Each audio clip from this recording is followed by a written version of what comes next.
Il est tout juste 18h30 sur Aloula et c'est le journal. À la une de l'actualité ce soir. Le monde célèbre la journée pour l'élimination de la violence à l'égard des femmes.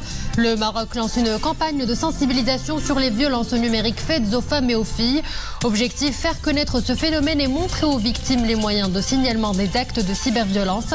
À suivre un reportage sur cette forme de violence qui touche des lycéens, filles et garçons. Dossier santé, nous vous parlerons d'une pathologie cardiaque, la cardiopathie congénitale, une malformation cardiaque diagnostiquée à la naissance et qui peut dans certains cas être très handicapante. Alors quelle prise en charge pour les malades? Des éléments de réponse au cours de cette édition. Rubrique Coupe du Monde de football Qatar 2022, les sélections du monde entament leur 6e journée. Pour les Lions de l'Atlas, les séances d'entraînement et de perfectionnement s'enchaînent avant leur confrontation avec les Diables Rouges.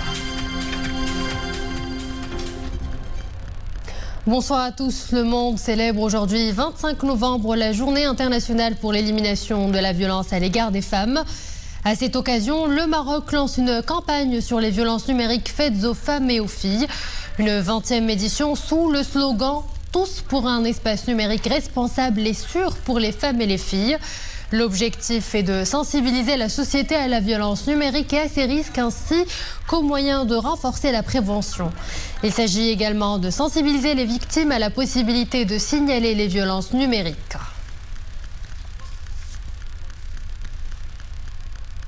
Et les risques de cyberviolence ou de cyberharcèlement sont de plus en plus ressentis dans la société marocaine depuis la prolifération des réseaux sociaux. Les jeunes filles en souffrent des fois dans le silence sans jamais pouvoir prendre le courage à deux mains pour dénoncer cette forme de violence. À Salé, nos équipes se sont rendues dans un lycée qui prend à bras le corps la lutte contre les violences numériques faites aux filles mais également aux garçons. Car vous allez le voir, ce phénomène touche les adolescents des deux sexes. C'est un reportage de Abel Mloki Abdelftah Zouil sur un commentaire de Iman Eblou. Ils passent le plus clair de leur temps sur le net. Près de 90% des enfants marocains utilisent quotidiennement un smartphone. Un enfant sur 4 est confronté au cyberharcèlement, une menace qui prend de l'ampleur ces dernières années. Dans cet atelier de sensibilisation, les élèves ont la parole. Ils s'informent sur les dangers de la toile d'araignée et sur ses pratiques violentes. Sur le net, il faut être très prudent, ne pas dévoiler ses données personnelles, comme le mot de passe. Il faut aussi se garder d'accéder à des sites non sécurisés.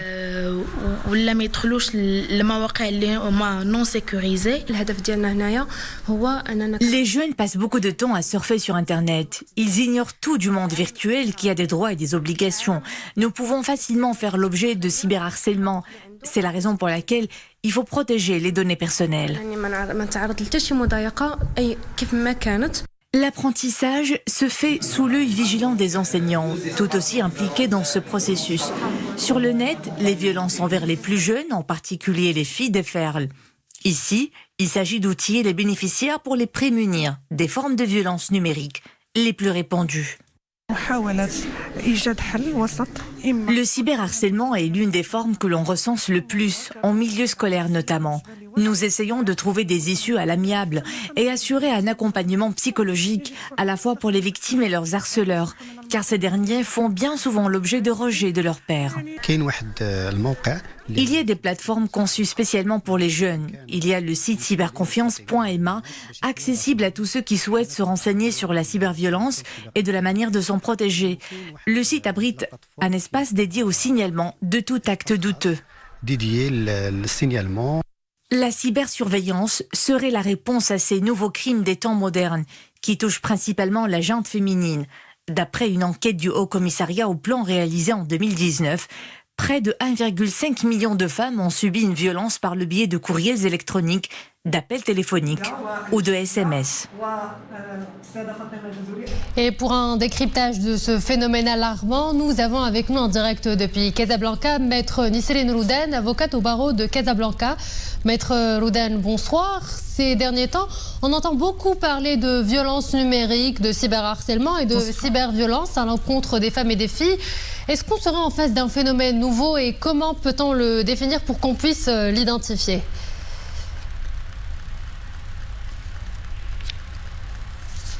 Bonsoir, merci pour l'invitation et merci pour votre reportage et de mettre la lumière sur un nouveau phénomène de la violence.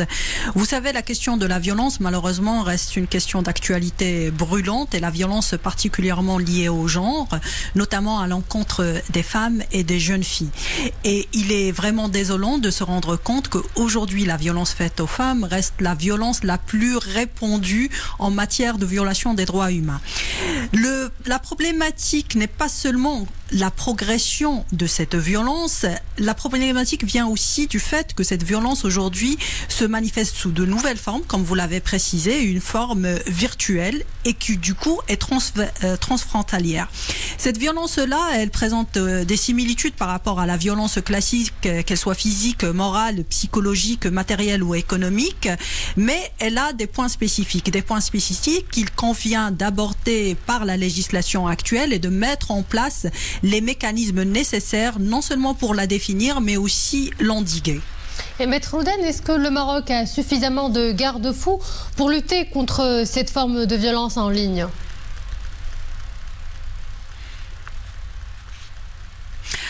Alors, par rapport à ce point au Maroc, moi je saluerais le ferme engagement du Maroc de lutter contre les violences abstractions faites de leur forme. Cet engagement, il s'est manifesté depuis des années à travers la ratification de plusieurs conventions internationales, mais également par l'amendement et la modification de l'arsenal législatif local, que ce soit par la modification du code de procédure civile, l'interdiction de la traite des blancs, la pénalisation, de la traite des blanches ou l'interdiction du mariage des mineurs. Et dans ce cadre-là, on a vu l'adoption de la loi 103/13 par laquelle on condamne toute forme de violence à l'égard des femmes.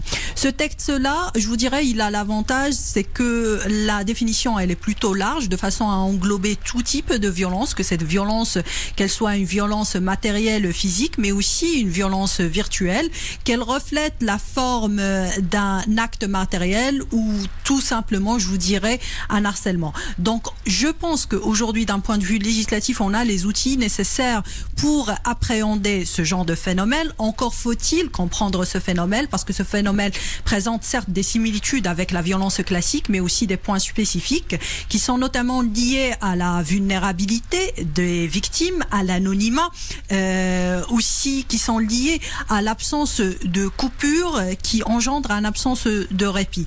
Donc, il convient de comprendre ces nouvelles manifestations de la violence afin de mieux les appréhender et mieux utiliser les textes législatifs, mais aussi les ressources humaines, financières et logistiques pour l'endiguer. Et comment signaler un acte de cyberviolence ? Quelles sont les voies de recours en justice ?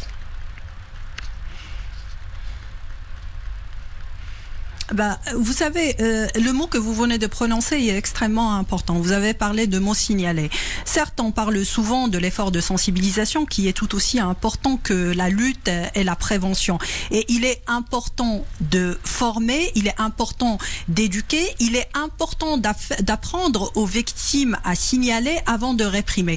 Je dis souvent qu'il faut absolument respecter une triptyque qui consiste en informer, former et ensuite réprimer ou sanctionner. Le signalement passe d'abord par une prise de conscience de la part des victimes du fait que l'acte, il est répréhensible, de la possibilité d'emprunter certains canaux pour dénoncer ce fait-là. Cet élément de signalement peut passer à travers les instances locales en se rapprochant des cellules locales, régionales de violence contre les femmes, que ça soit au niveau des autorités policières ou au niveau des tribunaux, mais ça peut passer aussi par des canaux traditionnels tels que le dépôt de plainte auprès du procureur du roi ou même envisager l'action civile. Je vous dirais, à partir du moment qu'on sensibilise, qu'on vulgarise l'existence de ce problème afin d'arriver à la prise de conscience, les moyens d'action existent, mais quand bien même il faudra les connaître et ensuite savoir mieux les emprunter en faisant une meilleure gestion et une optimisation des ressources desquelles on dispose, parce que justement c'est une violence virtuelle transfrontalière transfrontalière. C'est une violence qui pose des problématiques, surtout en matière de preuves. Donc il est important de mieux comprendre, et je vous félicite pour l'organisation de cette campagne de sensibilisation, parce que ça permet une meilleure compréhension. Merci Maître Nisseline Louda d'avoir été parmi nous, et je vous remercie pour cet éclairage. Et braquons les projecteurs à présent sur une maladie cardiaque peu connue, la cardiopathie congénitale. Une malformation cardiaque diagnostiquée à la naissance. Elle était au cœur d'un congrès international à Marrakech. Plus de 500 cardiologues se sont donné rendez-vous pour aborder la question de la prise en charge des malades. L'occasion aussi de mettre en exergue les défis auxquels est confrontée la médecine. Amina Alam, Tassim Bilal Bouazaoui et Iman Abou. Cardiologues, chirurgiens, anesthésistes, réanimateurs. Ils sont tous là, car ils sont si complémentaires pour la prise en charge des patients porteurs d'une cardiopathie congénitale. L'enjeu est crucial. Chaque année, près de 8000 bébés naissent avec une malformation cardiaque au Maroc. C'est un congrès qui est organisé par le réseau francophone multidisciplinaire des cardiopathies congénitales, c'est-à-dire c'est un réseau qui s'attache à regrouper toutes les spécialités médicales qui interviennent dans le traitement des patients qui sont atteints d'une malformation cardiaque depuis la naissance et qui la conservent jusqu'à l'âge adulte. Et donc on fait intervenir à la fois des cardiologues, des pédiatres, des chirurgiens, des anesthésistes, toutes ces personnes qui sont impliquées dans leur traitement. Ce conclave est donc un moment de partage de bonnes pratiques, de savoir, mais aussi d'expériences humaines, de spécialistes qui sauvent des vies. Certaines interventions chirurgicales doivent se faire d'urgence, parfois à la naissance. Nous nous retrouvons ici, à Marrakech, au Maroc, autour d'une très très belle initiative, bien évidemment scientifique, mais elle est surtout humaine, parce qu'elle porte en elle cette empreinte d'humanité, notre commune humanité, où toutes les sensibilités, bien évidemment, sont présentes ici. Les cardiologues, médecins, anesthésistes, mais aussi d'autres personnalités intéressées par des questions d'ethnologie, de sociologie, d'anthropologie. À ce congrès, les grandes questions éthiques auxquelles est confrontée la médecine aujourd'hui sont au cœur des échanges autour d'un problème de santé, à l'origine d'une importante mortalité infantile. Place à présent à la chronique Coupe du Monde Qatar 2022 en compagnie de Boubkar Benarberet. Boubkar, bonsoir. Bonsoir. Alors, après un premier match, je dirais, satisfaisant des Lions de l'Atlas face à une équipe croate qui se sont battus corps et âme, les Lions de l'Atlas affûtent leurs armes pour se préparer à affronter la Belgique. Effectivement, donc c'est dimanche que les Lions de l'Atlas entament leur deuxième rencontre du groupe F. Après donc ce nul précieux 0-0 face à la Croatie, une bonne performance sur le plan tactique. Walid Regragui a certainement corrigé quelques erreurs, bien sûr. Les Lions de l'Atlas poursuivent leur préparation pour décrocher, nous l'espérons tous, les 3 points de la victoire. Ça sera dimanche face au Diable Rouge.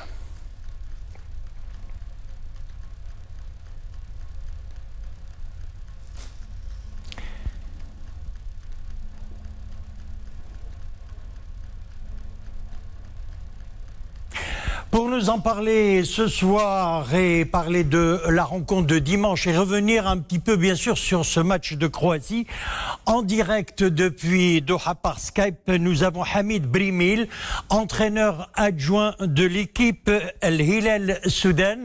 C'est Hamid Brimil, bonsoir. Bonsoir à vous et merci pour l'invitation.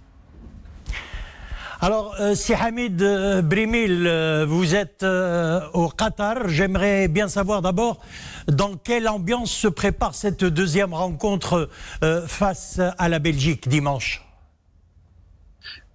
La préparation se passe de façon sereine. On a un très bon groupe qui est prêt à faire l'exploit et aller le plus loin possible dans cette compétition. L'équipe de Walid, moi je la sens bien, il y a de très bons éléments à tous les postes et on espère que dimanche ils seront au rendez-vous car c'est un match important pour la suite de la compétition.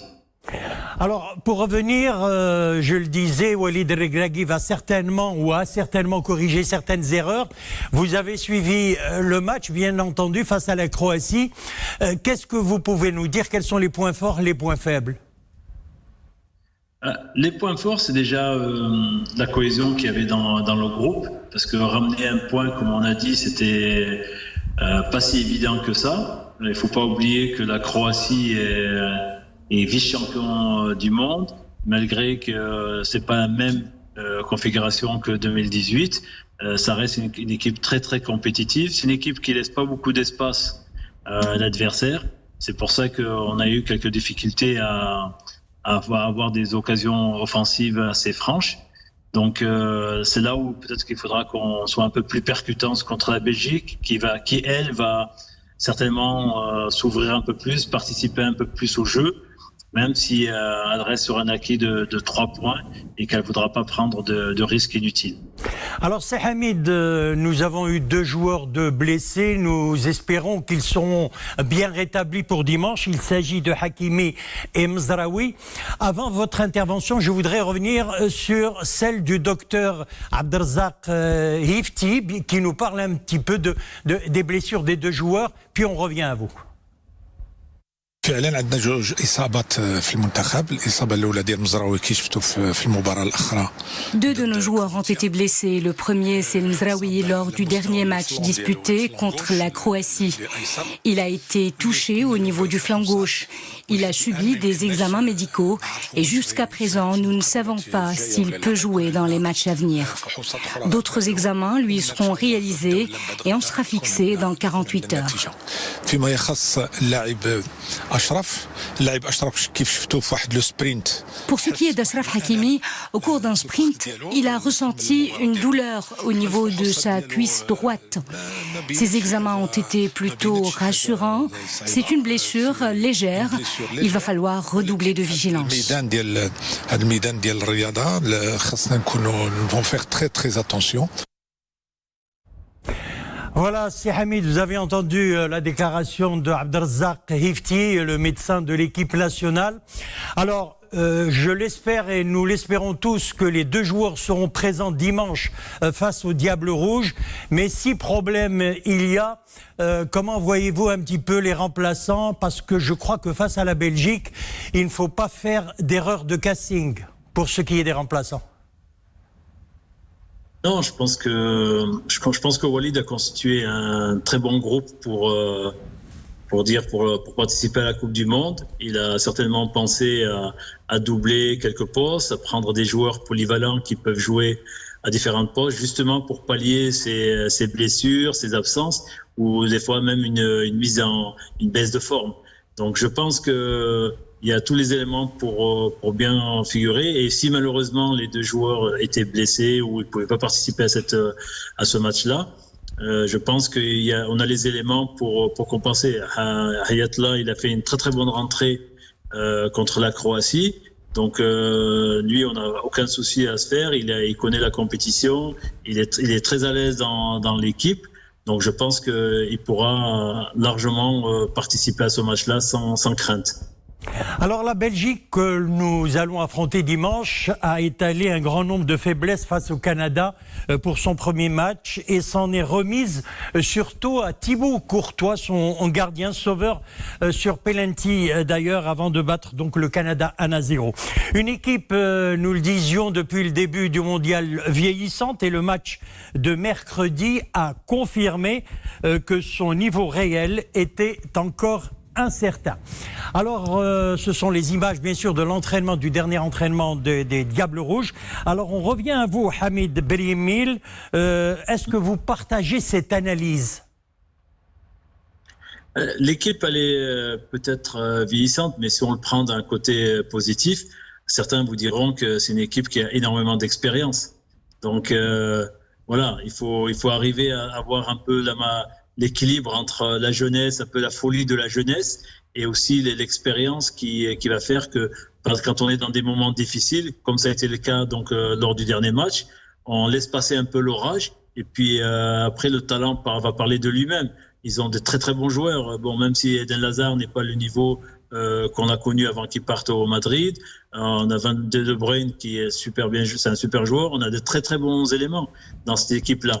Mais je pense que le jeu de la Belgique va plus convenir à notre style et à nos animations offensives pour ce match-là. Voilà, parce que la Croatie, c'était quand même très très fermé tactiquement. Et donc, c'était eux aussi, l'équipe de Croatie n'a pas voulu prendre de risques lors d'un premier match et d'être déjà sur la paille comme certaines équipes. Ils ont géré leur match, ils ont senti qu'ils pouvaient peut-être pas gagner ce match-là, donc ils ont préféré prendre un point. Voilà, là, la Belgique, c'est une autre musique, c'est un autre match et c'est une autre vérité. Alors, je ne vais pas vous demander un pronostic, c'est Hamid Brimil, mais est-ce que vous êtes confiant pour dimanche? Moi, je suis très, très, très confiant par rapport à l'équipe du Maroc. Bon, supporter numéro 1 de l'équipe nationale, premièrement. Et puis, objectivement, je pense qu'on a les joueurs qu'il faut pour contrarier cette équipe belge. Et on a les joueurs nécessaires pour passer au deuxième tour. Maintenant, entre le souhait et la réalité sur le terrain, il y a juste le bon tempo et le bon moment. Il faut être prêt le jour J. Voilà. Le jour J, et nous avons un petit plus, c'est le public. Les supporters qui sont nombreux. Les supporters, moi je leur tire mon chapeau parce qu'ils sont venus très nombreux de par le monde. Il y a beaucoup qui sont venus du Maroc, certains sont venus d'Europe. Même les résidents ici, il y a une communauté marocaine qui est assez importante et qui est derrière son équipe nationale. Ajouter à ça les sympathisants qui viennent soutenir l'équipe nationale du Maroc, qui veulent qu'une équipe arabe, africaine passe le deuxième tour. Il y a vraiment ce coup de pouce et cette ambition et cette envie de pousser l'équipe vers l'avant, et on sera derrière eux quoi qu'il arrive. C'est Hamid Brimil, merci d'avoir été en direct avec nous depuis Doha. Je rappelle que vous êtes l'entraîneur adjoint de l'équipe d'El Hilal Soudan. Merci. Alors je rappelle la rencontre dimanche 27 novembre, groupe F Maroc-Belgique, c'est à 14h.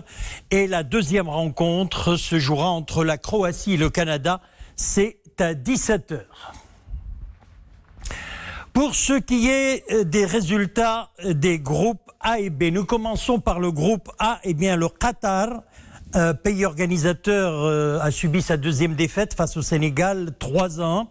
Et puis, nous avons également les Pays-Bas et l'Équateur. Nous vous donnerons le résultat en fin de cette rubrique. Nous avons également l'Iran, qui a sauvé in extremis, donc qui est arrivé à décrocher les 3 points face au Pays de Galles, 2-0. Et puis ce soir à 20h, l'Angleterre jouera les États-Unis et c'est à 20h. Cristiano Ronaldo, c'est la star portugaise de 37 ans sans club depuis qu'il a rompu avec Manchester United. Il est entré dans l'histoire de la Coupe du Monde au Qatar en transformant un penalty à la 65e minute contre le Ghana. Alors, il est le premier joueur à marquer lors de 5 Coupes du Monde différentes. Et nous arrivons, Boubkal, à présent à la partie découverte de la chronique, le top 30. Ça sera après le jingle. Oui.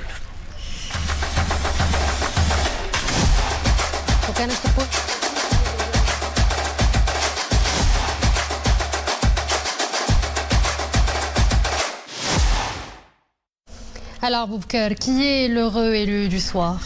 Eh bien, il est le 24e depuis que nous avons commencé donc dimanche dernier cette Coupe du Monde, cette rubrique consacrée à la Coupe du Monde.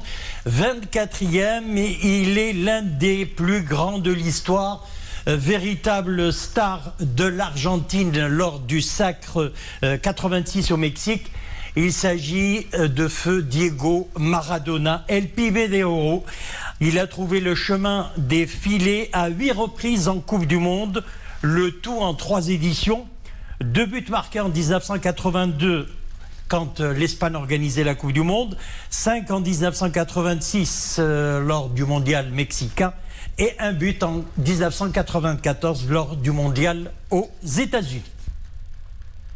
Et on termine, Oumaima, par le mot de la fin. Eh bien, les premiers frères joueurs ou joueurs frères à s'affronter au mondial, évoluant chacun pour une sélection différente, ont été le Ghanéen Kevin Boateng et l'Allemand Jérôme Boateng, qui est son frère. C'était lors du mondial en 2010 et c'était en Afrique du Sud. Merci beaucoup, on se donne rendez-vous demain. Demain, la veille du match, donc Maroc-Belgique dimanche. Oui, qu'on attend avec impatience. Cette triste nouvelle, l'acteur et réalisateur Mohamed Atifi est décédé hier des suites d'une longue maladie. Le défunt a tiré sa révérence à l'âge de 76 ans chez lui, à Salé. Il s'est fait connaître auprès du grand public pour ses interprétations de nombreux rôles au cinéma et à la télévision, notamment pour ses rôles dans Sarb al-Hammam ou encore Al-Abriya. Nous sommes à Dieu et à lui nous retournons. Et il y avait de l'effervescence hier soir à la galerie Actorium de Casablanca, où s'est déroulée la remise finale du prix Mustaqbal 2022, destiné aux très jeunes artistes autodidactes ou diplômés âgés de 16 à 40 ans. Cette année encore, il a permis de constater à quel point la jeunesse marocaine est artistiquement douée, créative et passionnée, mais également armée d'un véritable esprit critique. Mohamed Chekir, Reda Fja et Dominique Orlando. On dit que c'est toujours au virage de son deuxième film qu'on teste les qualités d'un auteur. À ce titre et en ce sens, on peut déjà affirmer que la deuxième édition du prix Mustaqbal a gagné en fiabilité. D'abord parce que l'aventure qui consiste à découvrir et à promouvoir de très jeunes artistes venus de tout le Maroc se poursuit. Ensuite parce que cette année, elle a consacré un jeune homme absolument passionnant. Il est originaire de Chichaoua, dans cette région rurale éloignée où même le battement silencieux d'une mouche peut être source de création.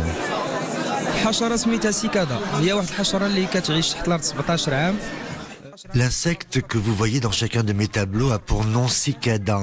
Durant 17 ans, c'est sous terre qu'il vit exclusivement avant de sortir à la vie. Après toutes ces années, pour moi, c'est l'équivalent d'une métaphore de l'espoir qui doit tous nous habiter. Les gens qui vivent dans un environnement compliqué et souvent difficile doivent toujours garder en eux cette luminosité que l'on appelle l'espérance, car dans la vie, il y a toujours un moyen de s'en sortir. À ses côtés, dans cette exposition collective, 10 autres tout nouveaux très jeunes plasticiens qui ont tous, semble-t-il, opté pour la couleur et pour la vivacité fondamentale de l'existence. Il y a beaucoup de figuration, vous verrez. Il y a pas beaucoup d'abstraction. Il y a quand même, on représente les choses, on représente un peu son monde, son univers, soi-même. Il y a beaucoup de corps, de physique, je dirais, ou de l'autoportrait, ou de la mise en scène de soi, ou d'autrui. Et voilà. Et donc il y a surtout de la couleur et de l'inventivité au niveau du médium. Ce premier prix qui accompagne désormais l'histoire personnelle de M. Mahdi Ali Bouha est en soi une très bonne nouvelle, car comme ce fut le cas pour la lauréate de l'édition première, il est d'ores et déjà invité à exposer tout seul dans cette même galerie Artorium. Ce sera avant la fin de l'année 2023. Et c'est ainsi que nous arrivons à la fin de cette édition. Merci à vous de l'avoir suivi. Excellente suite des programmes sur Al-Oula.